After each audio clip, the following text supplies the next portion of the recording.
اور چین سے ایک احمدی دوست نے بھجوایا ہے جی وہ کہتے ہیں کہ حضرت مسیح موعود علیہ الصلوۃ والسلام نے اپنی کتاب اسلامی اصول کی فلسفی میں سور اور مردار کی حرمت کی متعدد وجوہ بیان کرنے کے بعد فرمایا ہے کہ ان کا کھانا ظاہری صحت کے لیے بھی مضر ہے۔ ان کا سوال یہ ہے کہ جو لوگ ان چیزوں کا استعمال کرتے ہیں وہ یہ سب چیزیں کھانے کے باوجود ظاہری طور پر صحت کے لحاظ سے مسلمانوں سے کسی طرح بھی کم نظر نہیں آتے۔ مضر صحت ہونے کن کی مسلمانوں سے؟ جو غریب ملکوں میں رہتے ہیں؟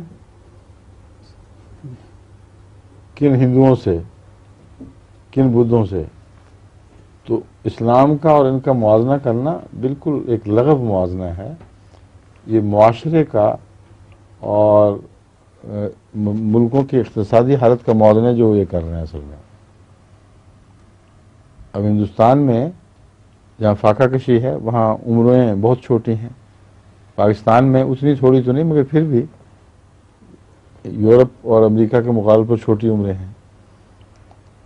اس کی وجہ یہ نہیں ہے کہ وہ سور نہیں کھاتے اس لیے عمریں چھوٹی ہو گئی ہیں، اور یہ سور کھاتے ہیں اس لیے بڑی ہو گئی ہیں، یا اگر سور نہ کھاتے تو اور بھی بڑی ہوتی ہیں، اور سور کھاتے تو اتنی بھی نہ ہوتی، کیونکہ سور سے دل کے حملے کا تعلق ثابت طے شدہ ہے۔ سور کے گوشت سے کولیسٹرول بڑھتا ہے، سور کے گوشت سے کیپلریز میں چربی بیٹھتی ہے، سور کے گوشت سے جگر پہ چربی بیٹھتی ہے، اور شراب میں بھی یہ دونوں صفات پائی جاتی ہیں۔ شراب سے بھی جگر کے بعض حصے معوف ہو کر ان میں چربی بیٹھنی شروع ہو جاتی ہے، اور رگیں بھی پھیلتی ہیں، اور یہ جو جالے بنتے ہیں وہ خون کا جب زور پڑتا ہے نا باہر کی طرف تو شریانیں نہیں، وہ خلیے پھول کر بسا اوقات بار بار پھول کر کم ہونے سے وہ زخمی ہو جاتے ہیں، مگر سور تو ضرور ان میں چربیاں بھرتا ہے۔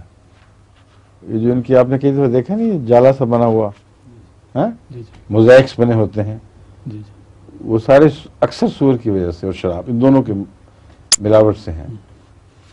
تو یہ تو حقائق ہیں، مگر ان کے صحت کا نظام، اس کے اوپر بے شمار حکومت کے اخراجات، بر وقت ان کو ہر قسم کی سہولتیں مہیا ہونا، یہ اتنا بڑا فرق ہے۔ اور باقی غذا، اور پھر اسکولوں سے ہی ورزش کی عادت ڈالنا اور سیر و تفریح کی عادت، اس کے مقابلے پر یہ بھی تو ڈالیں نا آپ